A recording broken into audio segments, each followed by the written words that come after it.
x square minus x plus 1 less than 2 satisfied for all real values of x. Okay. So first of all, you take everything to the left hand side. So we have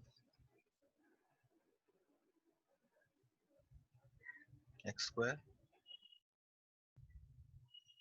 minus 2 divided by 2.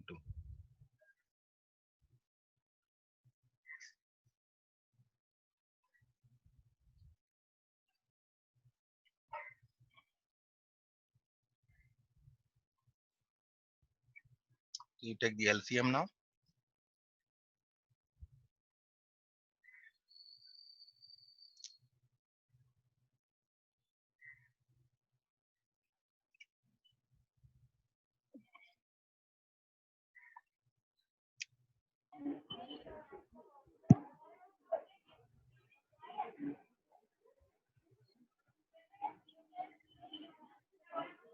Okay.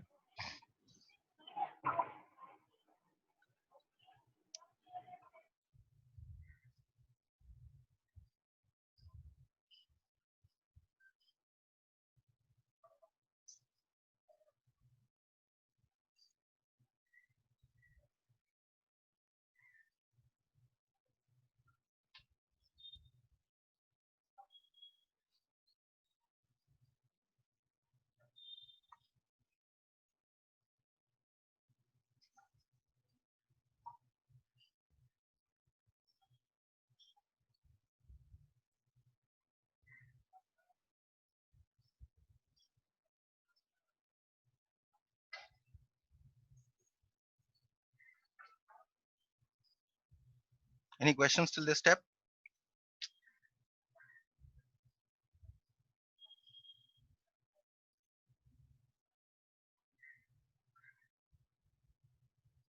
Okay. This is what we get. Now here starts the main thing. Now see here that I have got this fraction, this numerator divided by this denominator less than 0. Okay.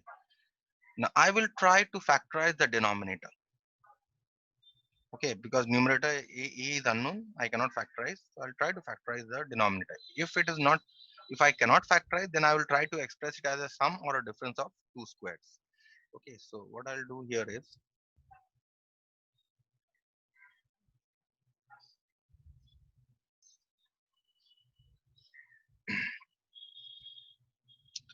this is my a squared term minus twice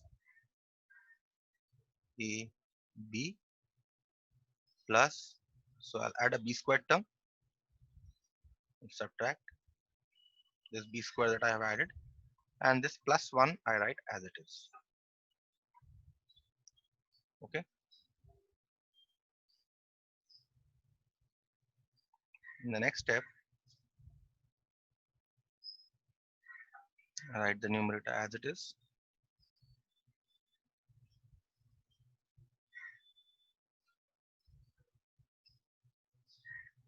Now this part becomes your a minus b whole square. Okay, and the remaining part, what is the remaining part? This is your remaining part. So you get plus 1 minus 1/4 less than 0. That means you get minus x square plus a plus 2x minus 4 divided by x minus half whole square plus 1 minus 1/4 is 3/4. Okay, now what do you see? You can hear me, right? I can't hear any sound. Yes, sir. Fine. So what do you see? You see here that this denominator here is always positive, right? Because this is a square plus a positive number. And if this fraction is negative, that means the numerator, this numerator has to be negative.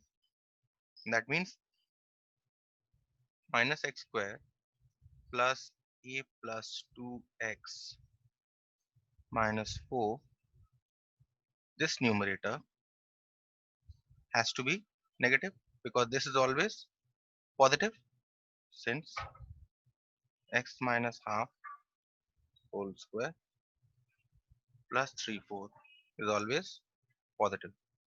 That's why. So therefore, in the next step, what I'll do is I'll take a minus common. I have x square minus a plus 2x plus 4 less than 0. That means minus of something is less than 0. That means this has to be greater than 0. It means x square minus a plus 2x plus 4. Oh, this also has to be, there's a minus here. And if this is less than 0, I hope I haven't made any mistake. Just let me just cross check.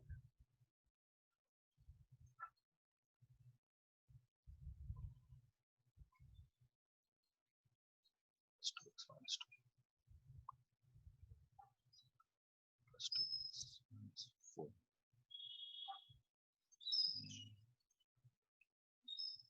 This is positive, that means this is negative. Yes, this is okay. Fine, this is okay. Okay, so that means now see here, I have a negative sign here, and I have this expression within brackets, which is negative. That means I already have a negative sign here. That means this must be positive. Okay, this expression, this entire expression must be positive because minus into a plus will give you a minus.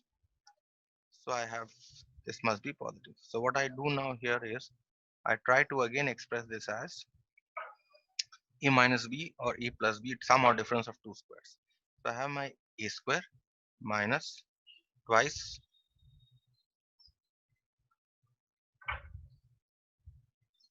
ab plus, I add this b squared term, subtract this b squared term, and write plus 4 as it is, greater than 0.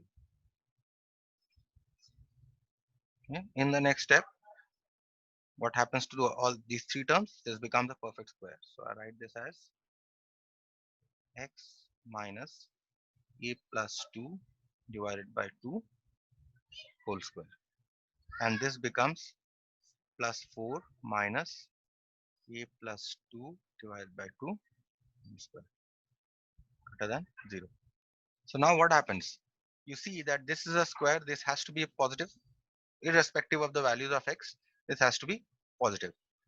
And what about this? If the sum of this and this is positive, that means this has to be positive. That means 4 minus a plus 2 divided by 2 whole square has to be positive. That means 4 greater than a plus 2 by 2 whole square.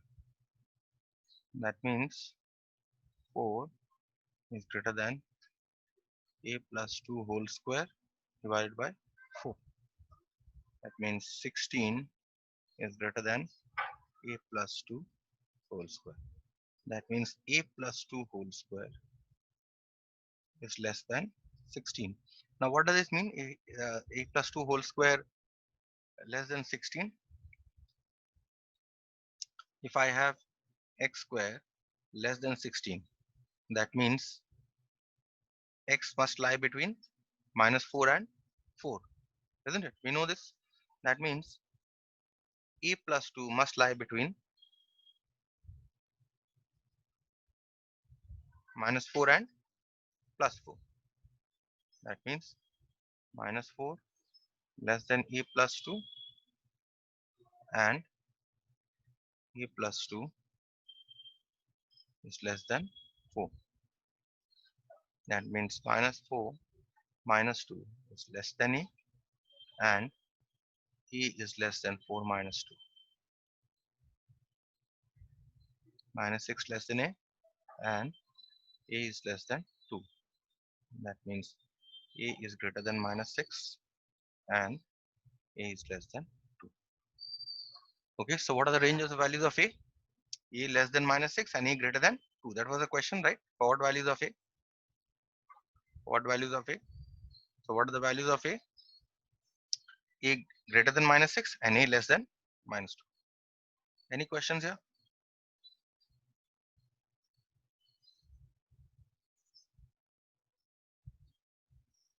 No questions?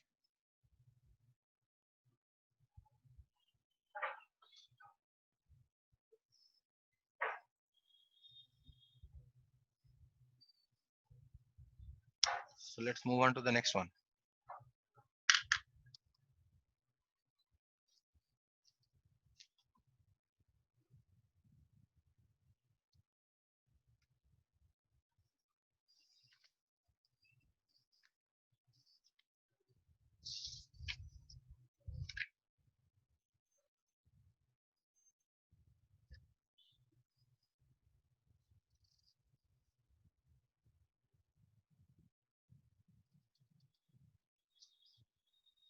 This question. Find the range of values of x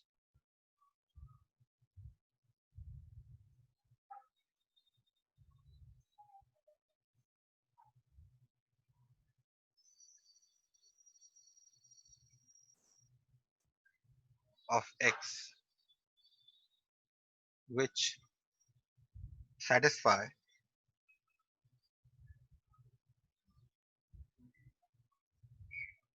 x square plus 6x minus 27 greater than 0, comma minus x square plus 3x plus 4 greater than 0 simultaneously.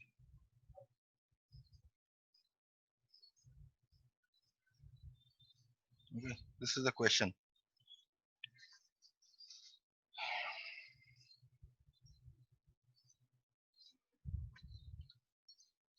So how we solve the two inequalities separately. So we have x square plus 6x minus 27 greater than 0. We factorize this, the left hand side of this. So x square, what are the factors? 3 into 9 plus 9x minus 3x minus 27.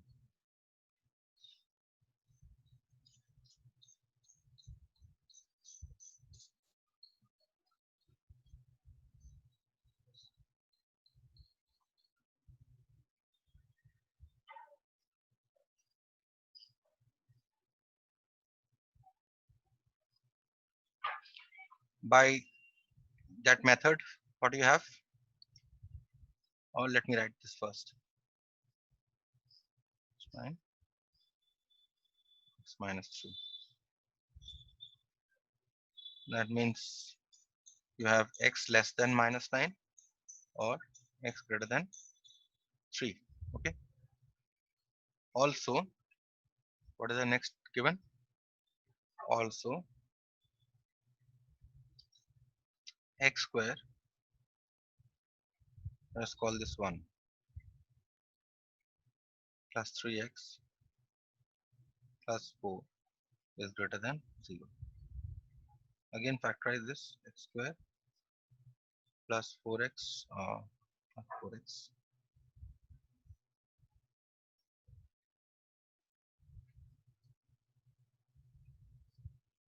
if I want to factorize this, then the factors would be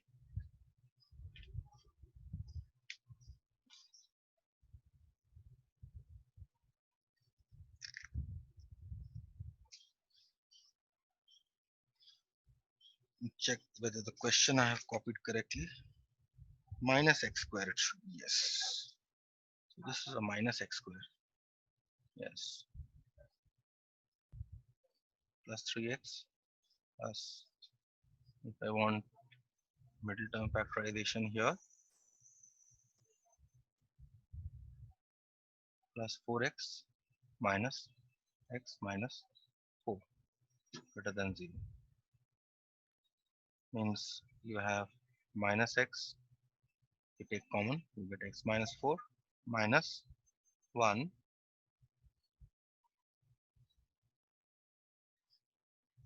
x minus 4 and x minus 4. Oh,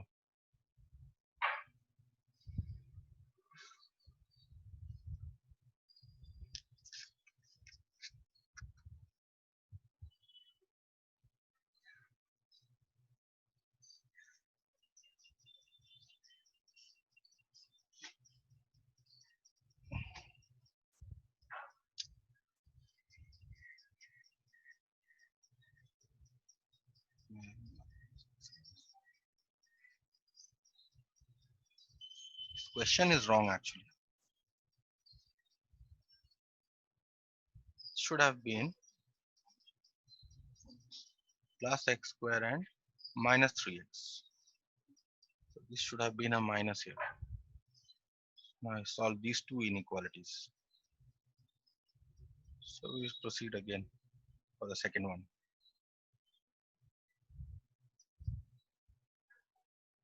Okay, so you have x square plus 4x minus x plus, and it should be a minus, yes, this should be a minus.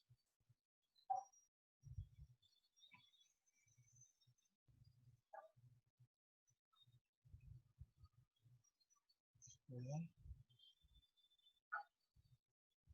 Minus 3x minus 4 minus 4.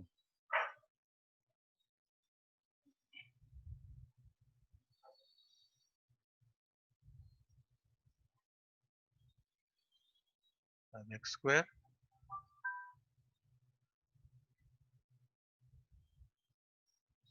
minus 3x minus 4 greater than 0,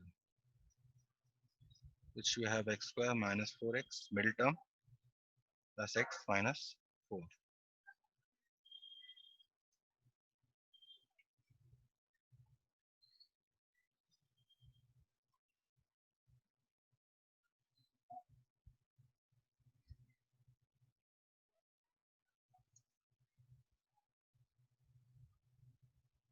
Okay, so by the method of intervals again, before that let me just write it in the proper manner. X minus 4 is minus of minus 1. That means x is less than minus 1 or x is greater than 4. So call this 2. Okay, so you have x less than minus 9. So what you do here is, whenever you have to solve 4 inequalities, okay, you try to see it on the number line. See what happens.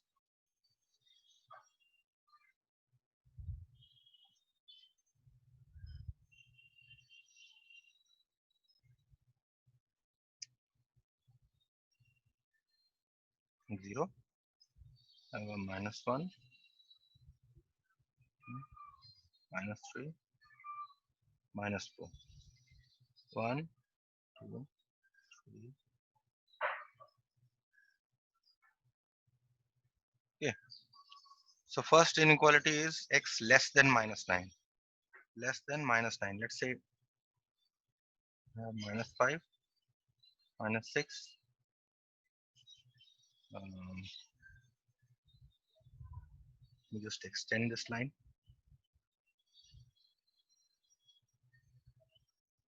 Minus 7, minus 8, minus 9, minus 10.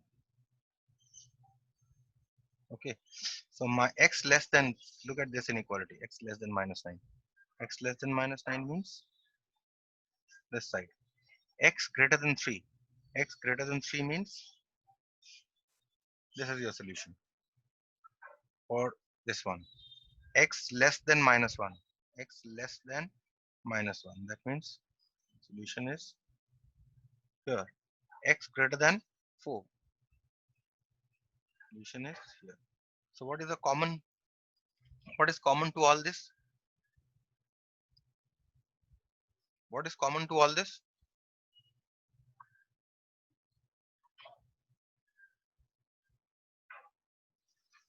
Can you hear me?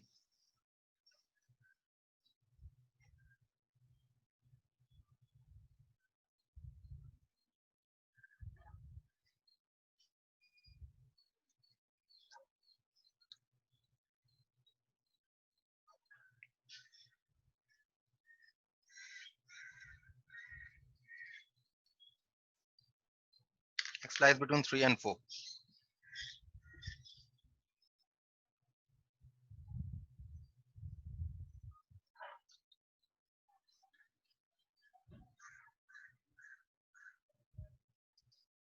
Okay, so I think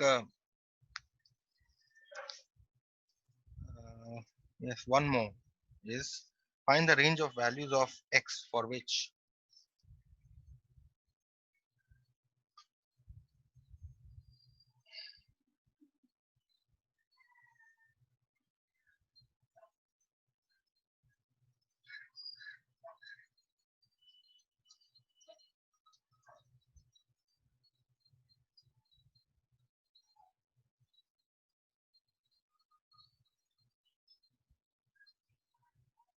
x minus 2 by 3x plus 4 is less than x minus 4 by 3x minus 1. Okay, what are the ranges of values? So first we cross multiply.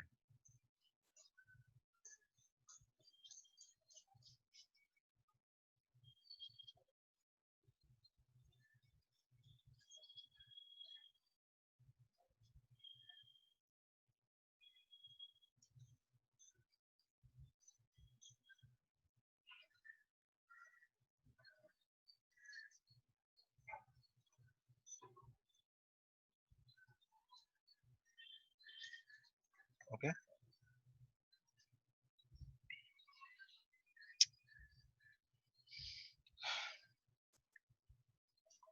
not cross multiply, in fact you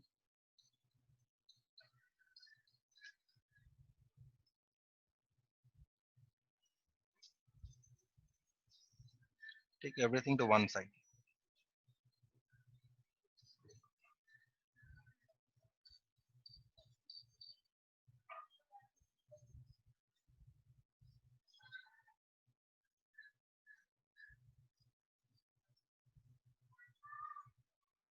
Okay, now you take the LCM.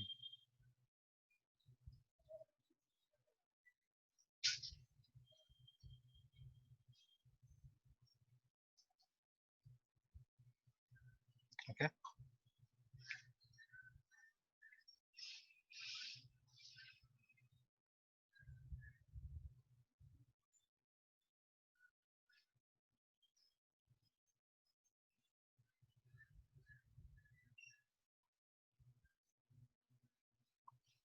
multiply.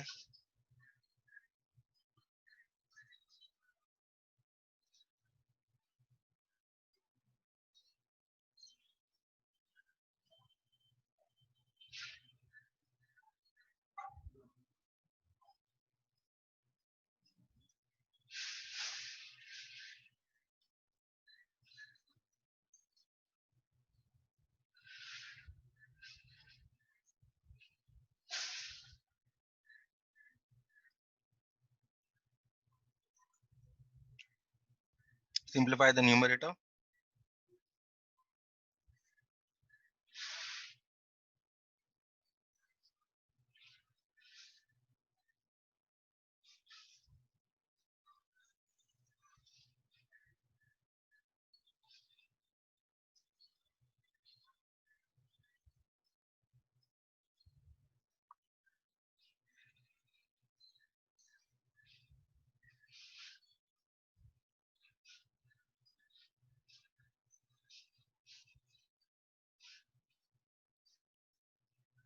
Okay, now this fraction is less than 0.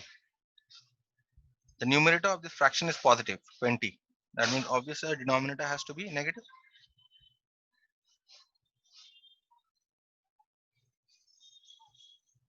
The denominator has to be negative. Let's write it in a proper manner.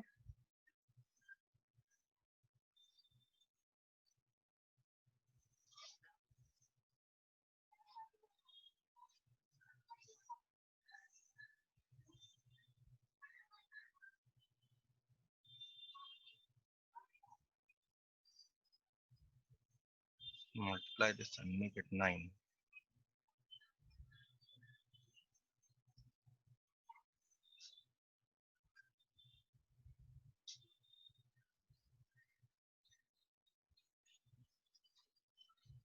That means by the method of intervals, x must lie between minus 4/3 and 2/3. Okay, so this is your answer.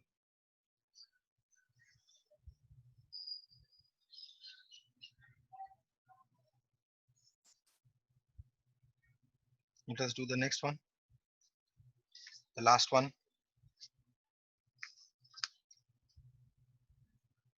Question is, determine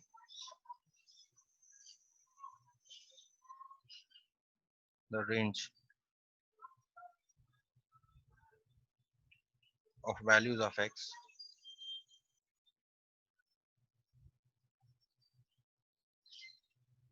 for which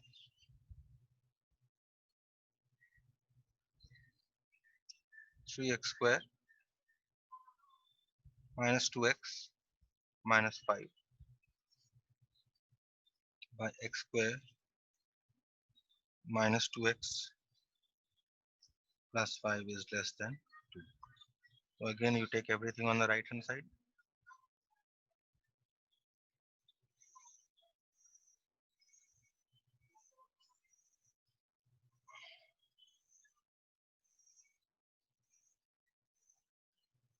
Take the LCM.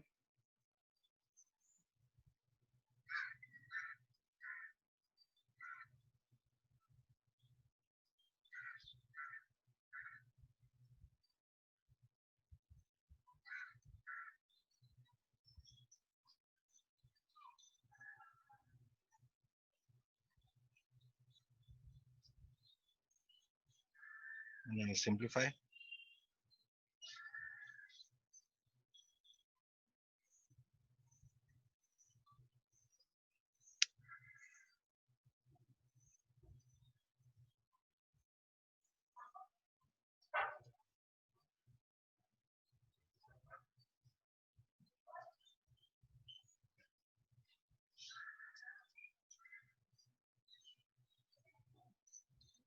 Okay.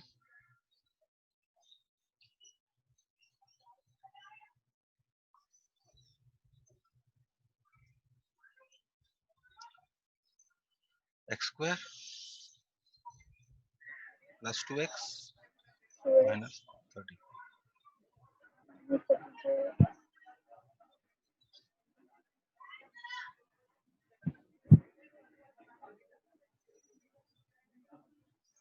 Okay.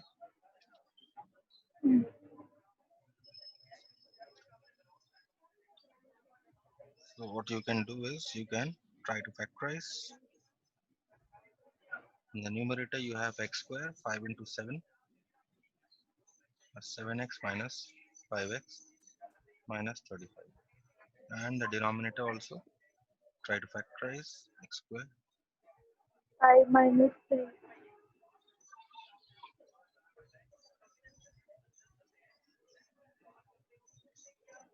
but denominator cannot be factorized. No, you're not getting the factors in the denominator. If it cannot be factorized, then you try to express it as a sum or difference of two squares. So what you do is you write this as x square minus 2 into 1 into x 2ab plus b square minus b square plus d, if it cannot be factorized. So now in the numerator, I will write x into x plus 7 minus 5 into x plus 7 divided by, so this part becomes your perfect square, x minus 2 whole square, in fact not 2, x minus 1,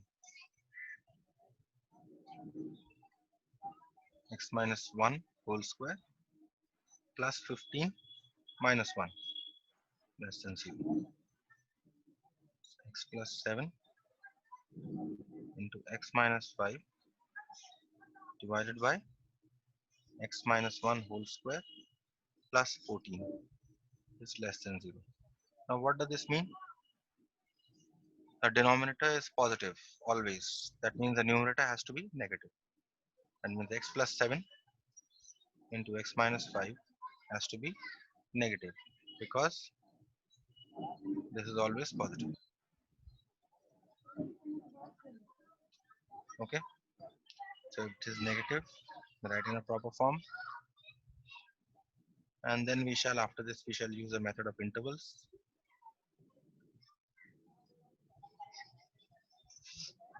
X must lie between minus 7 and 5. No. So that is how you do this sum. Fine. So I stop here Mm. for today, and I'll just give you some introduction on 5 minutes left. So 2 minutes I'll take to give you an introduction on trigonometry. I want to start trigonometry after this. So till now you have seen that the angles are measured in degrees, isn't it? Whatever angle that you have seen, angles we measure in degrees. Okay. We'll start associate angles. No, no. This is the introduction to trigonometry. Okay. From Okay, now sir. onwards, this degree, this is the degree measure. Okay, this is called the degree measure of an angle. Just as in case of length, what are the measures you have?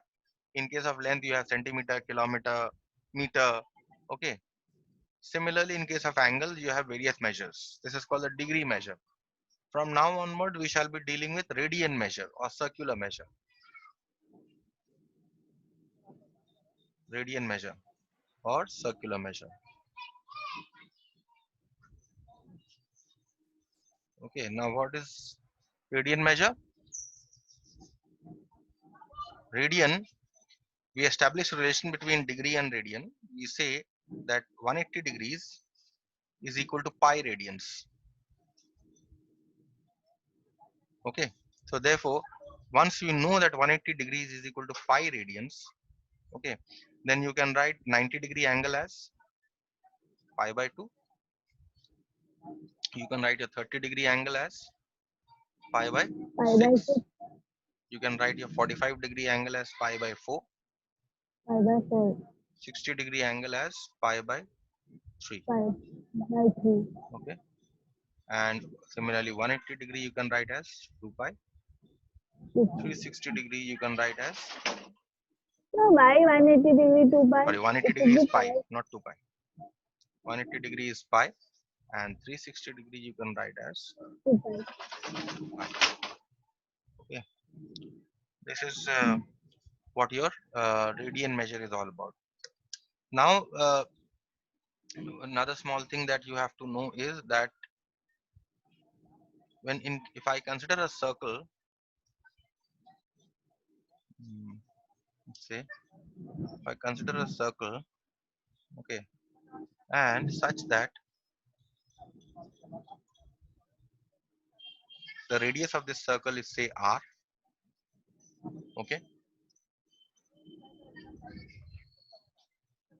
and this angle measured in radians, not in degrees, is theta, then the length of this arc s is r into theta. Now remember where theta is in radians, where theta has to be in radians, not degrees. Okay, so s is equal to r theta. What is s? The length of this arc of this circle.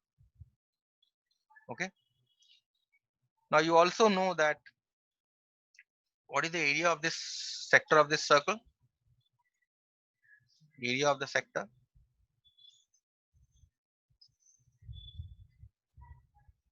It is theta by 2 pi. Why 2 pi? Because the entire angle is 360 degree into pi r square. Okay. So what do you get? This pi cancels. You have half theta r square, or half r square theta. Okay. Remember this relation. Okay. So area of this sector is half r square theta, where again theta is in radians.